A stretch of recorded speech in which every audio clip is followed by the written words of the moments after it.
Good morning, good afternoon, and so pleasant to see you all and to be back here in this space with this amazing festival. It's been very generative so far, and welcome the conversations that come out of these wonderful sessions and your presence. So we're playing off this term outrider. As you see, outrider always carries papers and books around and heavy backpacks and satchels. And speaking of, this is a literary festival, so this keeps coming up. The importance of reading. You have to love reading, studying. Go be studying, Fred Moten tells us. So that's the kind of thing that goes with this these academic colleagues here. I know that word was used twice. And we like to think of ourselves as this academy of the future, in a way. I remember this terrific line from a John Ashbery poem about the Academy of the Future is opening its doors to us. The Academy of the Future is opening its doors to us. And the Academy is a walking grove of trees.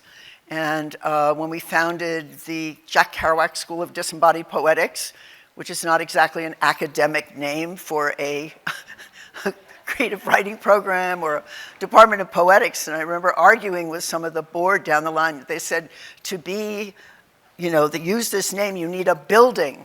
You have to have somebody who's donated the building, and you have this building, which is the Kerouac School of Disembodied Poetics. And I said, well, that's a conundrum, because we're talking about disembodied, and when we started the program, so many of these wonderful experimental writers of the postmodern tradition and beyond, and also back in time, we wanted to teach, classics as well. We wanted our faculty to have a kind of permission to teach what they loved and knew, and so on. So the walking grove of trees, without a building, without a desk. We had no desk at the beginning.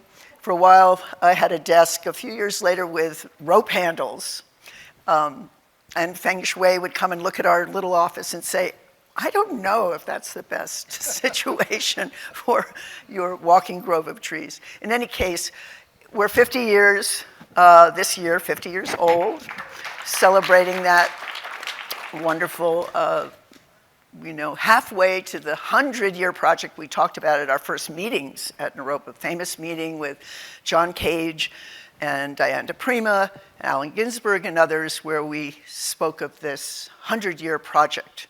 At least. So here we are. We're not sure what it'll look like in the future, whether we're going to be, maybe we'll be replicas of ourselves, we'll be kept alive in certain ways into the future. We'll see. But we have a fantastic archive, and we're working on that project of having that preserved into the future. And we hope it will go to an institution that can really take care of that kind of onward progress of the iterations, the technical iterations needing to go into the future, because paper, of course, lasts much longer, as many of you have noticed, as your boxes of paper pile up, your archive of paper. In any case, I'm very grateful to be here with these wonderful colleagues, and that we all work on this resistance project. I feel that this future project, something that we want to benefit all kinds of people in the world. And we've worked on so many things over the years, particularly with the summer writing program, the intense month of June. I welcome you all to touch in on. Next summer, our theme is the living thread, and by that we refer to this kind of continuity, that we're in this continuum, and when people enter the so-called mandala of the Kerouac School, they become part of that continuum to think in community, think about what is needed, think about how we have to keep the world safe for poetry, which was one of the early slogans I felt was appropriate, and I would go with my sign, these events all over other parts of the country and in New York, and people would say, what does that mean? Keep the world safe for poetry. And I said, well, I don't mean to privilege poetry, but it's endangered too, along with everything else. So anyway, outrider, a word from, I think it was first used in the 1530s, along with terms like these. I just found a few things that also from the 1530s, dandle, rough-hewn, poetess, that's kind of blew my mind. The poetess was first used in 1530. Peremptory challenge, that was a new phrase in 1530. Mummery, and then hop of my thumb. It's fun to look up. There's endless lists of words from 1530. But in any case, outrider, it was in a conversation, I think, with the poet Ed Dorn, living here, teaching at the University of Colorado, talking about, and we were using a term in our early catalog of classes that were being taught, and I think Dick Gallup and others were working with the so-called New York School of poets, including Frank O'Hara, Barbara Guest, John Ashbery, and so on, and referring to them as a kind of outrider. And we talked about this term of sheep herding. Dorn came from where? Iowa? Utah, sorry. Sheep herding. I don't know how much sheep herding goes on in Iowa or Utah, but riding alongside, being the attendant, the mounted attendant to the stream, one who escorts, who clears the way, is a forerunner, a harbinger, a precursor, a herald, and in some definitions, a kind of angel. So I wanted to start using this in a way that was very different from the sense of outsider, which has been used a lot, the outside art, outside this, outside that, their whole, traditions that identify that way. But to keep it with the flow, that you're alongside, you're not necessarily buying into whatever the current, ethos or political stance necessarily is. It's not a cult thing, but you're clearly there to be in that sort of flow of continuity, particularly in bringing it back to our literary realm, which works with language, imagination, ideas, is in conversation with itself in a way, which can be very revelatory. And I brought up yesterday the definition that we also used with Alan, particularly felt very strongly attached to this idea of poetry's purpose, because he would be asked in his travels around the world as this, proponent for all kinds of freedoms, intellectual freedoms, freedom of speech, and so on, all these things that he stood for, and basic rights, civil rights. But poetry is there to help wake the world up to itself. So that's something we felt we could work with. And of course, that's very individual, how you choose to do that. We're in a very difficult time, as we all know, and we're fighting fascism, I would say, is the big thing. We're fighting fascism that's happening all over the world. As a, active feminist in many ways for a number of years, and feeling very much a part of that early trajectories and waves of the different feminisms, but also positioning myself more as a cultural activist, not getting lost in something that would be too much arguing. So that is really shocking, how endangered females are. I don't know if you're following the Taliban in Afghanistan, where you can't go, you can't talk, you can't leave your house, you can't contribute in any way. There's a whole list of what you can and can't do. It's very terrifying. And I would suggest that, it's a little easier in some of the worlds we inhabit here, in our privileged US of A, but the shocking rhetoric that's coming out of the build up to the election and so on is just, it's amazing to me that it continues, and it's allowed to continue. And we're fighting over these things that should have been figured out some time ago. So it's a constant, realm of attention. And I also, just to reference a few other things about this, you can't, no jobs in around the Taliban, you can't speak, you can't this, you can't that. So I was going to suggest how we can work against, but to think about that how do we express our freedom? What can we do? And things have come up at this conference already of how to work further together. And I think when we founded the Kerouac School, that was part of the vision, how to work together in some of these ways. so all the themes of right now, women's bodies, the suppression of LGBTQ rights, and the disabled, the banning of books, erasing history, immigration bans, when I say the destruction of the earth. And also happy to see some of these new lawsuits being brought to challenge very wealthy destroyers of the planet. And I had a meeting with some people abroad a few years ago.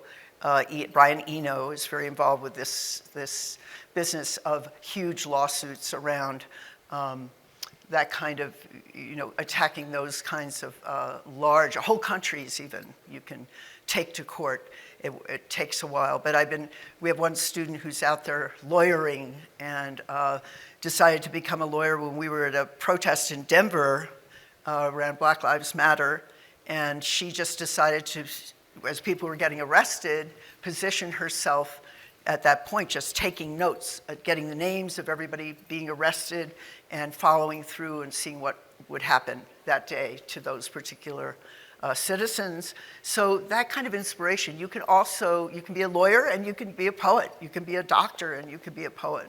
So I wanted to frame that a little bit in terms of this resistance, protests, and so on, and what we try to do as a community here and in our travels around the world. So listing some of them, you could tell me your particular grief with some of the, I'm calling them the fascisms. And then we have, Gaza, which is an area as big as the city of Philadelphia, which has experienced so much suffering and pain. It's just become so unconscionable, and how the whole war started, the complicity of many of the folk involved in this power structure, and why we can't just stop that. So I would say that's really front and center for many of us. Working in communities, I'm working with many Jewish friends, many peace activists over the years. There are whole stories to be told about that struggle for decades now. And we've had guests of many traditions at Naropa representing spiritual traditions, other poetic traditions, other languages, other cultures. So that's part of our resistance. And then the policy Bible of the Project 2025 is astonishing. The idea of closing, education, libraries, and there's been discussion of late of the situation of loneliness in this country and culture, and I'm sure in many places, but that's a precondition. They're seeing that as a precondition for fascism. Where you get kind of lost in your own projections and your own woes and so on, and your difficulties just with bare existence. Many people experience this, I think, with COVID. I had bouts of it, not being able to contact or see family in some situations, people getting sick and dying, et cetera, and then different views on how to work with this, and then a person in charge of our government who was totally incompetent. So, the way that we, I think, work as poets is sort of globally, and I want to invoke Peter Lamborn Wilson here, also known as Hakim Bey, famous book called, yes, my students? Thank you, Temporary Autonomous Zone. That's where we are. We're in the Temporary Autonomous Zone, TAZ. What? Sorry, I'm not a student. Oh, this is one of our, respected faculty, Andrew Schelling. And Swanee's here. Yes, we have people who get up and come listen to us talk more at noon on a Sunday. Love you. That's really early for poets. So Temporary Autonomous Zone. And Peter Lamborn Wilson, not so long ago, but he was a figure came and taught for us regularly at the summers at Naropa, as Harry Smith was part of our community, all kinds of wild-minded people. Harry was supported in part by the Grateful Dead in one of the little cottages at Naropa. So I just want to say, when we say academic up here, and reference our, great story. It's quite, we invented it in a way. We pulled it together with what we could bring to the situation. In any case, Peter speaks in an essay that's in one of the books I edited of lectures of plowing the clouds. That's what the imagination does, which is beautiful in terms of the, sense of impermanence within many Buddhist tradition, of course, but, the sense of the ephemerality of what we're working, reaching for it, pulling it out of the air, plowing the clouds. And he talks about that as a way, a sort of antithesis to a more theory-based discussion of poetics or what you do with poetry. So I think I will stop there. That's an introduction, in a way, a kind of little screed on behalf of this outrider idea. And it's basically, we're all outriders. We all have many things we do that are not just asides, but passions. And we're very serious and heartfelt about that. And we work in conjunction all the time. And I like to invoke performance as well as a way to being, a way of being in the world through your vocal art, your music, your collaboration with visual imagery, and just looking at the way this place is so adorned with these beautiful accoutrements and the colors and the vivacity of all that. But I will turn it over to Valerie Hsiung, who I'm happy to say is our, we found her to come and direct the Jack Kerouac School of Disembodied Poetics. It was a really unanimous feeling about her ability to lead and share some of these ideas of what we are, and also is a brilliant poet. Valerie. Thank you so much, Anne, for your offerings of your work and what you've offered us today. I think I want to begin today by sort of continuing that saturation in the room of outrider versus outsider. When I think of outrider, the first word that comes to mind, or the first poet is poet as oracle. And when I say that, I hope you know that I mean poet as oracle as a mode of disappearance. I think so much we get lost in this sense of artistic ego. And it's not something that I believe we ever fully erase. But I think when I consider the poet as oracle, as outrider, I'm thinking of something that Anne's written about in Vow of Poetry and in her talks, the poet as a hag, in a way, the poet as the whore, in a way. And why do I invoke that? There's an anonymity to the oracle. There's an anonymity that the poet as outrider is able to inhabit. In our society, so much of what Anne's saying is about the fears, the phobias of our society that we're not able to write through. And the poet's work, as I see it, especially now with all the urgencies of the moment, is to address how phobic our society is to anonymity, to the hag, to the beggar on the street, because that is what the poet is. And so thinking of poet as oracle, we are co-authors with the universe. It requires us to disappear rather than saying, I've been given these words. No, we're actually listening for the words and co-authoring with the universe. And that requires practicing, I think, an ability to disappear ourselves and to take on many different types of fools and hags in history in the future. And to sort of need that idea of outsider versus outrider even more, I want to think about the word understanding and how in order to understand something, we have to stand outside of it. And that might be actually a rather toxic thing. When the poet as oracle is called to stand within something. We stand within something, and that requires a certain element of being open to feeling lost inside something, not knowing how to name something, not knowing to look at someone and say, you are this, you are this, you are this, which normalizes our relations. So the poet is constantly living in that in-between space. Even when I've seen Anne perform, when I've seen Jeffrey perform, there is a queering of audience B, performer A, and that space in between. we are here to teach you, you're here to listen. No, Poet as Oracle is completely queering that we emerge from the grassroots, not from the top, not from the White House coming down to you, but we emerge from the people, from the whisperings of the seats. And in order to really take on that idea of poet as oracle, poet as hag, we have to come within. We have to be the outriders that emerge within, not from the outside. And so I'm so happy that Anne, I've never gotten to hear Anne right next to me speak about that notion of why outrider instead of outsider, and that's fascinating to me. And I think something else I'd like to add is, when I say poet as oracle, I'm really interested in, right now I think it requires us to get to a place where we're more comfortable with different notions of what a trance state is in our writing, in our ways of being, and the idea of how we invoke trance in endurance, whether it is as activism or as artists. When I speak to my students, I speak a lot about endurance of the heart and how when you have a runner might be in zone 4 or 5.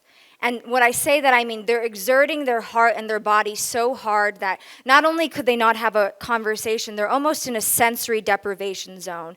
Their body is combusting itself. And you can think of a trance state in writing too, where you have to almost enter a sensory deprivation zone. You are, in order to perhaps time travel, as Anne does a lot in her book Gossamer, perhaps to commune with the archive, as Jeffrey does in his forthcoming book, Forced Drift, perhaps to commune with ghosts, which all three of us work with. And then there's another type of zone of endurance, which is maybe zone 2. You can think of that as gardening, right? You're exerting yourself, but you could still carry on a conversation. Similarly, there's a way of trance writing that is more zone 2, where you're maybe huddled in the corner and your friends are debating and fighting, and there's other friends cooking and there's other friends dancing, and the TV's also on, and all of that might enter your poem. So rather than sensory deprivation, you're embracing sensory overload, and you're communing with gossip and communing with the news, the quotidian. And so I want us to open to the notion that there are different ways of trance that we invoke as writers that are not separate from the different modes of endurance we enter to shelter ourselves and to find a home in the daily politic that we're working with, the urgencies of the moment. We can't always be in zone 4 and 5 as activists, as writers. That would kill us. Our hearts would collapse.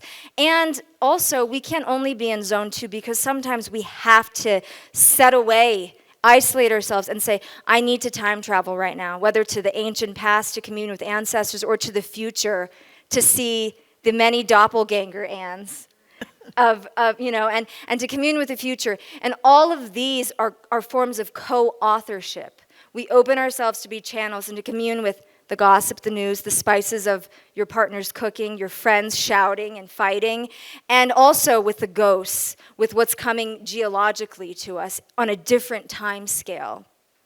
Maybe I'll pause there. I wanted to make one comment. That was so great. I was reading it's a Buddhist text on different kinds of worlds in our cosmos and so on, and the planet Earth is known as the planet of endurance. Its actual name is, this is Lodro Tai, a text on myriad worlds. So that was helpful. So that's what we're doing, enduring. Jeffrey. Good afternoon. I suppose maybe for this first round of opening salvos, I'll just sort of try to act as a kind of tying up of some things.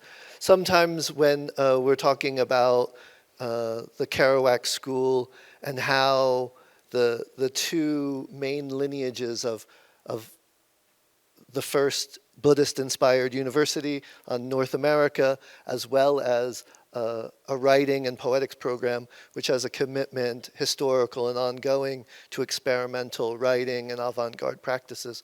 One of the questions might be, how did those two things come to be intertwined with one another?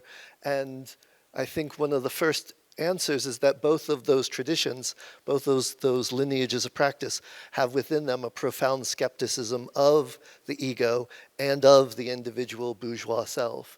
And I think you can hear that also in some of Valerie's passionate commitments to the notions of trance states as being one of the primary fulcrums of access, both of creativity, but also a kind of ethical way of being in the world.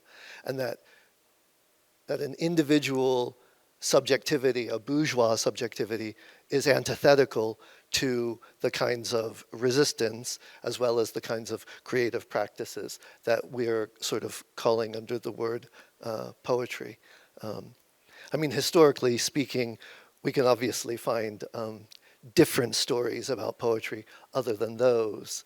Those are probably not the ones we want to sort of tell always. The ways in which poetry has a relationship to nation building, poetry has a relationship to imperial conquest, right? As a gigantic tradition and discourse, poetry is not innocent, right? It is deeply implicated in various forms of violence, and that.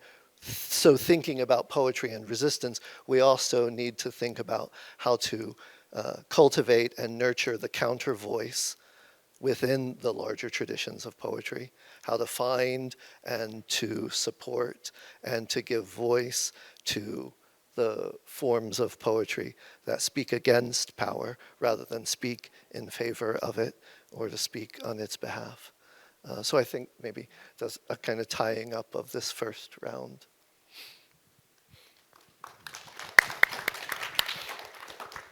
Some think that poetry was the first religion.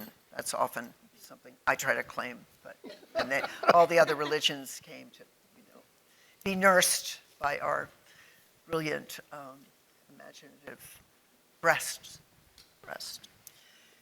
I think I had suggested a couple of questions for both of you in terms of the sense of the being in the continuum, how you frame yourself within your own work and certain things you're currently engaged with, because I feel we are always in kind of dialogue with what is going on now. We might be deciding to not even go into it and escape in a way.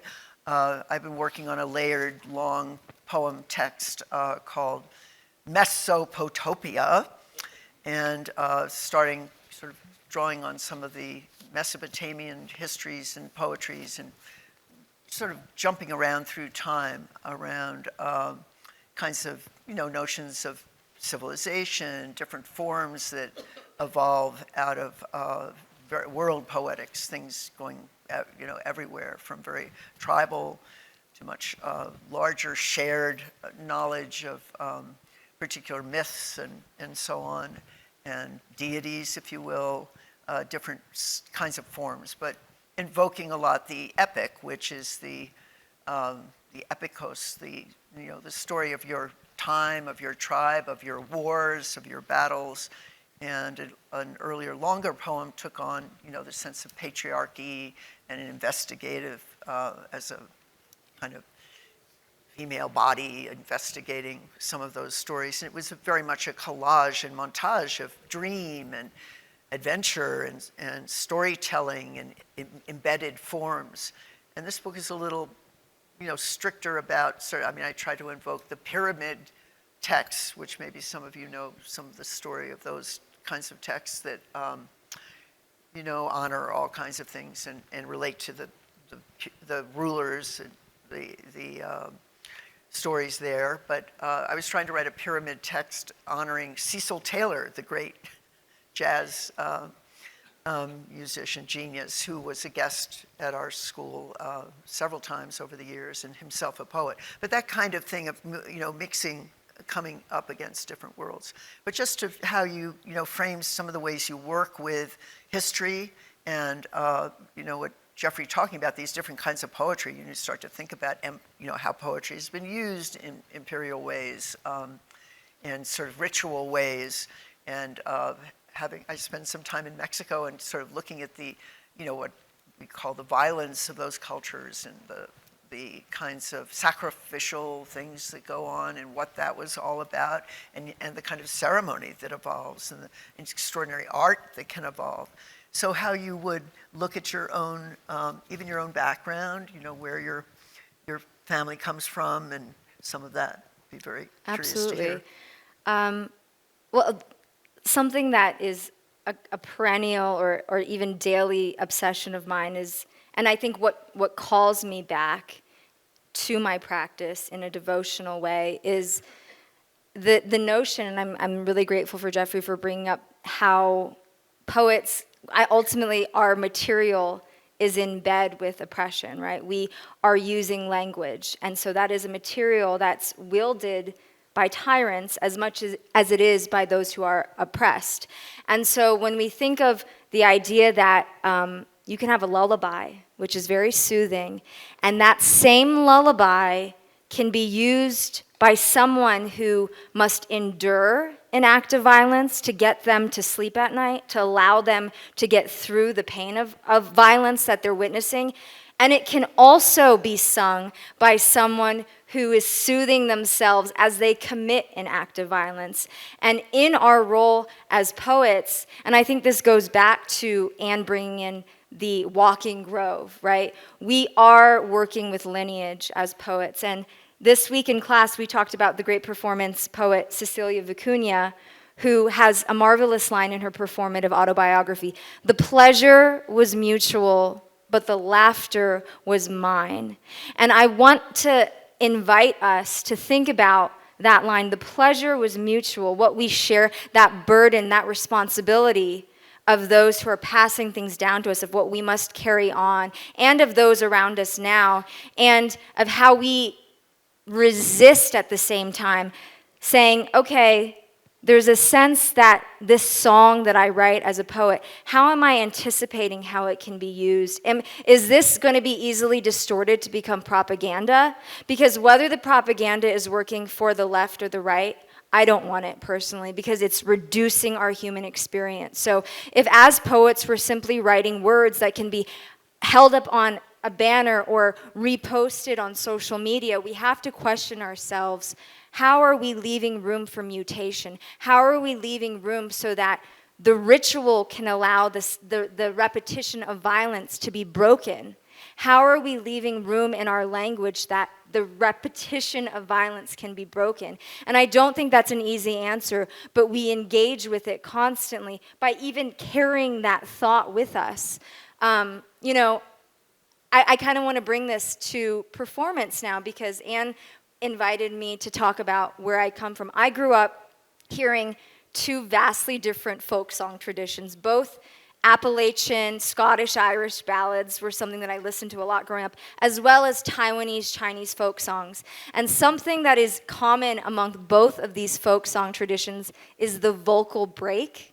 And what I mean by that, the most common way that people recognize that is the yodel, when the voice cracks between head voice and chest voice. And we think about that space to me is the clearest, most beautiful sound, and it is also a political zone. And I invite us to think about, what does it mean as writers and as readers to be searching for the vocal break, even in silence? I think about that a lot when I bring it into my performance. What is the vocal break as a poet that I'm bringing into? Sometimes that means there's a slight shiver in the voice, simply, that we're experimenting with tones. And what does that mean in our writing to do that?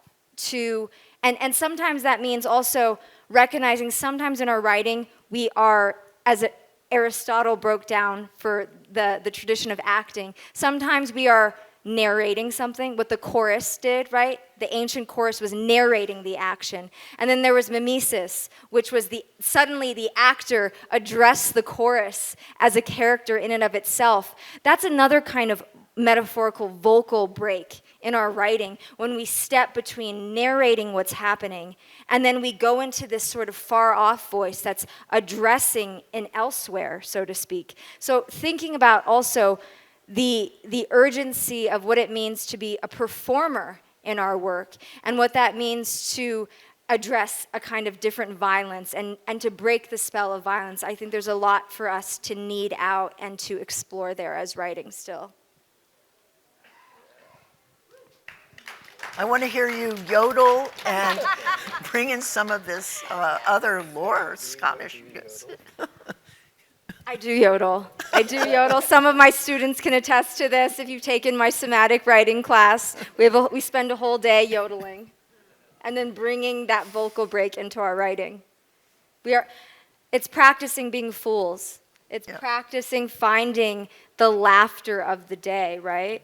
And I always think, when I'm reading a text, what is the laughter of this text? Every single line has its own unique laughter, and once you get comfortable with that, you do really become the hag. You become a fool. People walking by in the grocery store, if you're laughing to yourself, oh, I'm just thinking about this one line that Anne wrote. You know, I'm trying to say, what is the laughter of that line? That's another way that you can practice. So that yodeling, it doesn't have to be literal. We practice that idea of breaking in many different ways. So.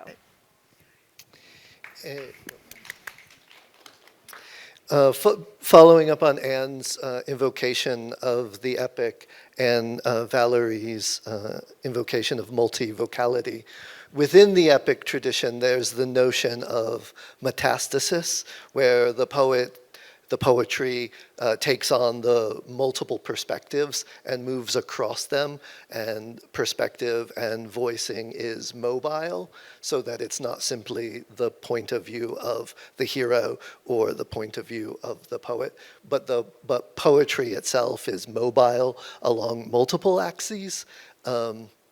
In my own work, this has taken on, for me, the metaphor of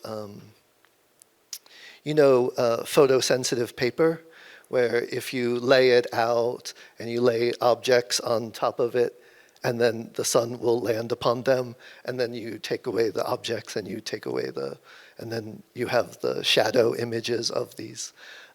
That has become a primary metaphor for me in thinking about composition itself. So it's not so much me as poet in any way, shape, or form being a voice of expression, but rather the poem as a compositional field is recording the radical impressions of the world, particularly the world as it's constituted by the phrase global war on terrorism, and the ways in which that distorting political project of the US in the early part of the 21st century and ongoing. So what kind of poetry can take account, can really reckon those forces? And so it's not so much poetry as an expressive medium, but poetry as a reckoning medium, poetry as a medium that records the historical impression. So it's very much a different form of disappearance. The great poet Stéphane Mallarmé describes poetry as requiring the elocutionary disappearance of the poet, that the poet disappears through the very elocution, through the very speaking of the poem into being. Right? This is, I think, a kind of further stepping of it, but the abolition of the poet as an expressive presence in the making of the poem, and the poem becoming a compositional field of reception, of being open to the impressive forces of history. That's one of the ways in which I've taken a stance as a person thinking about researching in and working in the field of epic.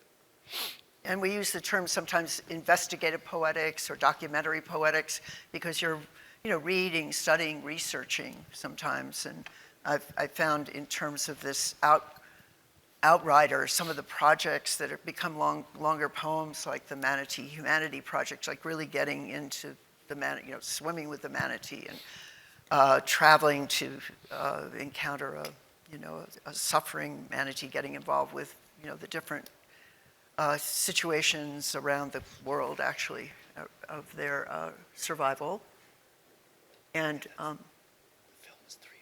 and so on. So things that take you out of your own familiar turf. And Trickster Feminism was working fighting Trump and away in New York City, street action, taking notes as things were happening in the street. I very much wanted it to have that sort of immediacy. Other projects that are going to the Borobudur temple in Java, incredible place to be and do pilgrimage and getting into the history of that. It was long covered, many centuries, and then different ways to interpret aspects of its what remains there and how it tells these stories. Can be a whole sutra. You're traveling through the Latisvara Sutra, just looking at the pictures, that sort of thing. You're going in a circle. So trying to, from the energy of the manatee, trying to be, think of being this water, this ancient creature coming from land to water, to land to water, the closest relative being the elephant. Incredible memory. So the rhythms of that, and then the rhythms of pilgrimage, of ritual, of circulating,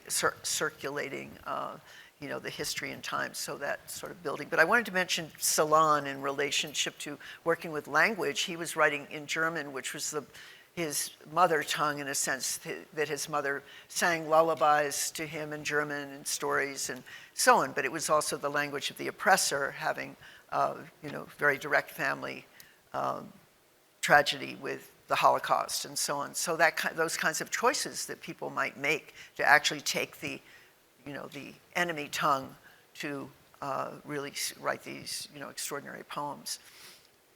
I think, we should go to questions now. And but first, do you want to show the film? I thought maybe at the end, because it's more of a performative. Oh, Yeah, so we want to hear from you. So we're going to just show a 3-minute trailer at the end of a project called Outrider. It's a film. The director's Alistair Julian, kind of focuses on me and my work, and she was very interested in the sort of idea of public space, how I am a poet in public space. So it comes to Naropa with some teaching there, and the Poetry Project, where I worked for a number of years, and tries to, quickly bring some of these possibilities together of a life in poetry, public life in poetry, something like that. But let's go to you. Okay, questions. One thing, please make sure the microphone is fairly near your mouth or we can't hear it. And the other one is, please ask a question rather than have a conversation. If you want to make comments or things or describe things further, then afterwards all of these poets, which I say in the greatest, the poets, an honorific, they will be downstairs. Hags. Right? Okay. We're all right. hags. Benina, I saw your hand up, so you can go first. Actually, I smiled when I heard the word hags and fools being in the same line, right? So I was like, gave me something to ponder. So I now know that I am an outrider in this community, so I totally embrace that, right? So I'm wondering about what you all see and observe related to the publishing of poetry and just that whole world that's out there with a lot of different publications, what defines a published poet in today's world? Well, in my tradition, we just started our own publishing empire, and mimeograph, of course, this is back in the 60s, St. Mark's Poetry Project, which is seen now as the place that had the most publishing of poetry ever, in that time. Extraordinary, many people using the Mimeo machine. So starting your own small press, maybe yourself and a few friends, that's easier to do online, perhaps. There are people in this room doing this work as we speak. I edited Angel Hair books and magazine for a number of years, different formats. And then smaller things, I don't know, all kinds of funny names. But you can just start yourself. Start by something you like of your own that you want to share with others. Do an edition of, we talked about doing an edition of an earlier piece of Joanne Kiger, great poet Joanne Kiger, her Madame Blavatsky poem. And it's out of print, according to Shannon, one of our graduates, who said, I want to get this text. And I said, well, I give you permission to just, do another version. She said, well, we'll start with 100 copies. So thinking on that, audience of people who will actually read and will love it, and you can find all ways to make that a wonderful object as well as put it up online or make it available in some visual way. I'm of the do-it-yourself schools start that way, but there's still poetry being published. Yeah, by and group lists. I'll add that recently the poet and scholar Juliana Spar just recently published late last week, an article called The Scotch Tape Poets. And it's a review of 3 contemporary books of poetry, but it places within context poets like Anne is identifying who work in a more do-it-yourself traditions that are not sponsored by the apparatus of philanthropy and sort of philanthropy-adjacent commercial publishing. And so there is, in English, in the Anglophone world, and particularly in North America, the history of poetry in this continent, in this language, is a history of do-it-yourself. It is not primarily a history of commercial publishing. There are some moments of overlap between commercial publishing and the kind of folks that we identify and who endure as significant poets. But mostly in the 20th century, in English, it is a tradition carried on by and sustained through local do-it-yourself efforts. So rather than those being the efforts of hobbyists, they are actually the significant continuing of the art. Right? And so this is one of the weirder places where the avant-garde or the outrider, cousin formations, also has a conservative function because it's conserving the art against what we might understand as the annihilating force of capitalism. Another question? I'm trying to grapple with, it's really kind of sinking myself within the bog or the morass of comments rather than, from where I wish to ask myself a question. I'm trying to grapple with certain, not contradictions, but diverse strands of whatever, all 3 of you eminent poets have, and academicians as well have been kind of trying to wrestle with. From my understanding of poetry, poetry is a discourse that's focused on the epistemological principle of the unique. And, on the one hand, we hear things about, the death of the author, as in the previous session, who were also byproducts of MFA, so to say, and talking about fiction, how the author has to annihilate surrender one's ego and be completely kind of, the Foucauldian paradigm of the death of the author, which you also used about the abolition of the author. So on the one hand, we, and the Buddhist metaphysics, that the circles, the strands, so to say, so what are we supposed to believe in? On the one hand, poetry is supposed to be that particular space, or writing is supposed to be, whether it's writing fiction or writing poetry, is supposed to be that space where you kind of, where the writer needs to be at liberty to unleash oneself, to fight back, to fight with, to resist. And on the other hand,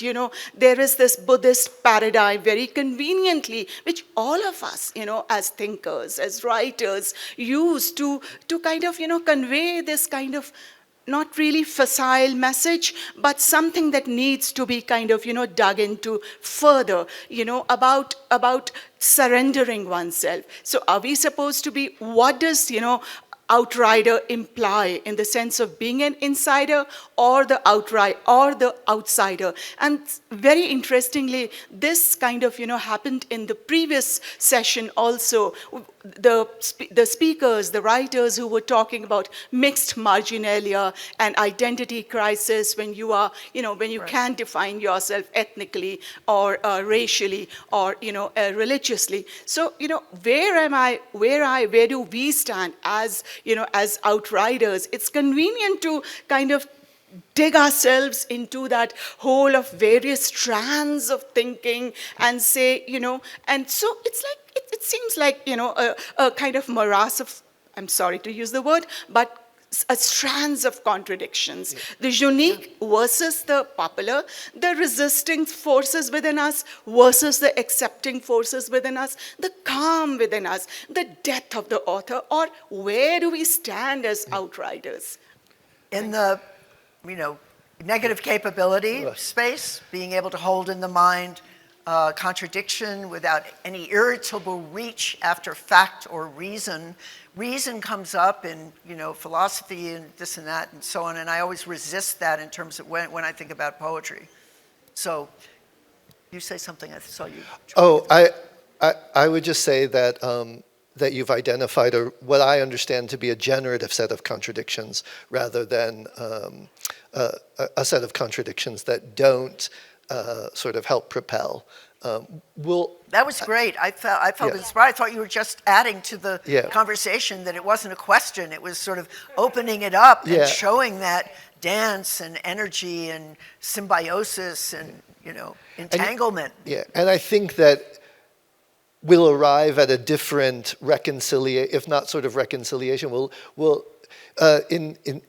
This is a little bit of a digression, but not too much.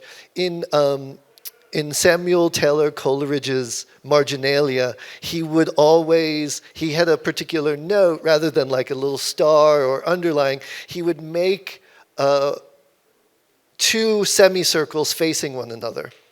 And these was his mark for polarity, for productive contradiction in polarity. So you know how when you've got two magnets of the same polarity and you try to push them together, they won't go together and they'll slide off to a third new position, right? This Coleridge's mark of polarity in the Marginalia, I think, is exactly that we often are working with materials and stances that have contradictions, and then how to make those productive contradictions, how to, and I think the how-to is going to certainly be different for me than Valerie, than Anne, than you, than Swanee, than Andrew, than Ed, in all their various forms.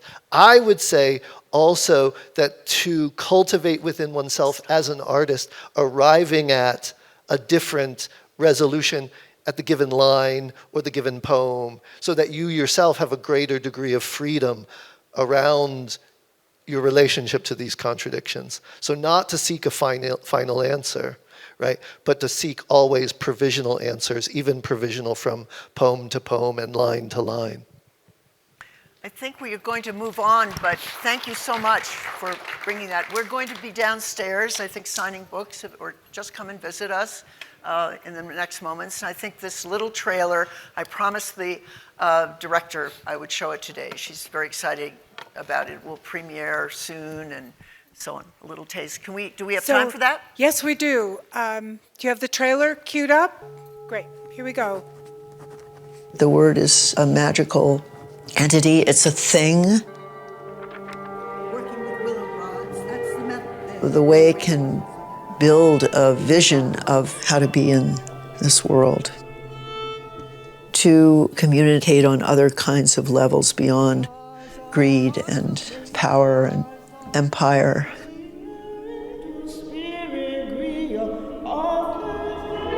That we still have our minds, that we can still imagine.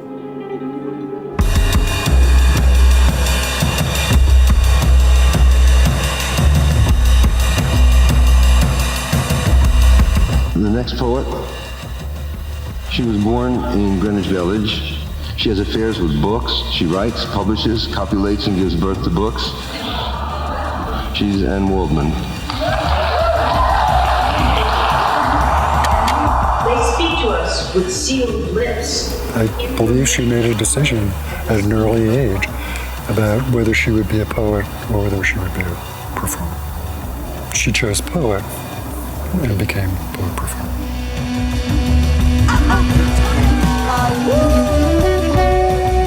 It's kind of self-appointed and also a calling. I feel very much the field poet, that I'm on assignment and I need assignments, I create assignments. If you had one word to describe Anne Waldman, what would it be? Vortex. She knows herself. If you could imagine Everything a partner in the dream. Again.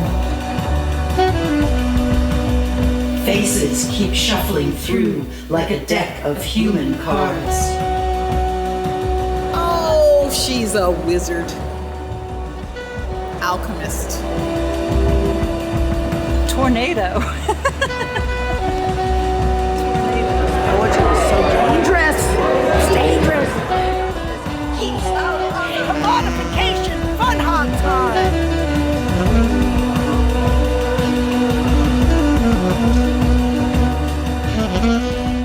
Amiri Baraka said, "Write with your head on fire."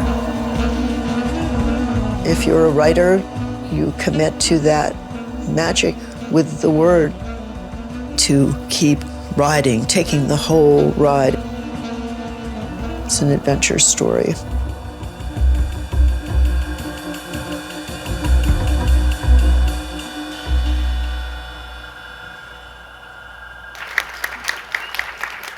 Wonderful.